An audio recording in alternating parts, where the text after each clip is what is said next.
សូមអនុញ្ញាតគ្រូជំរាបសួរទៅកាន់ពុកម៉ែបងប្អូនទាំងគ្នា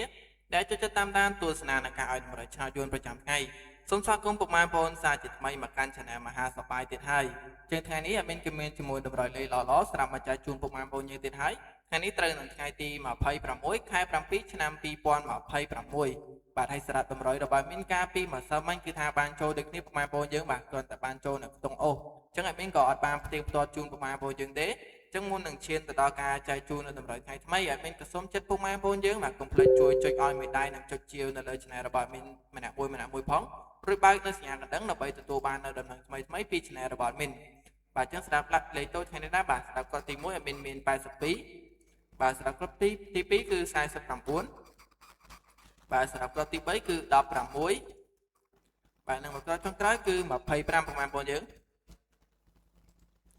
បាទហើយសម្រាប់លេខធំលេខធំយើងមាន507បាទនិងក្រោយទី2គឺ982ពុកម៉ែបងប្អូនយើងបាទចឹងសម្រាប់ពុកម៉ែបងប្អូនបានយកតម្រុយរបស់មានយកលំសងសំណាងបាទកុំភ្លេចគុណត្រឡប់មួយកន្លងមួយលេខចុះមួយលេខផងបាទដើម្បីបានចូលទាំងអស់គ្នាតែម្ដងចឹងសម្រាប់ខ្ទង់អូសថ្ងៃនេះឲ្យមានឲ្យអូសលេខនៅខ្ទង់8បាទហើយនឹងមួយក្រោយទៀតគឺឲ្យអូសលេខនៅខ្ទង់20ចឹងមីនក៏សង្ឃឹមថាពុកម៉ែបងប្អូនយើងទាំងគ្នាបានយកតម្រុយរបស់មីនយកលំសងសំណាងគ្រប់គ្នាតែម្ដងចឹងការអធិប្បាយនៃការឲ្យតម្រុយរបស់មីនថ្ងៃនេះក៏បានឈានមកដល់ទីបញ្ចប់ហើយមីនក៏សូមអរគុណទៅដល់ពុកម៉ែបងប្អូនយើងទាំងគ្នាដែលបានចំណាយពេលវេលាដ៏មានតម្លៃមកទស្សនានៃការឲ្យតម្រុយរបស់មីនហើយជាចុងក្រោយមីនក៏សូមជូនពរហេងស្នាងល្អចាក់ចូលគ្រប់គ្នាតែម្ដង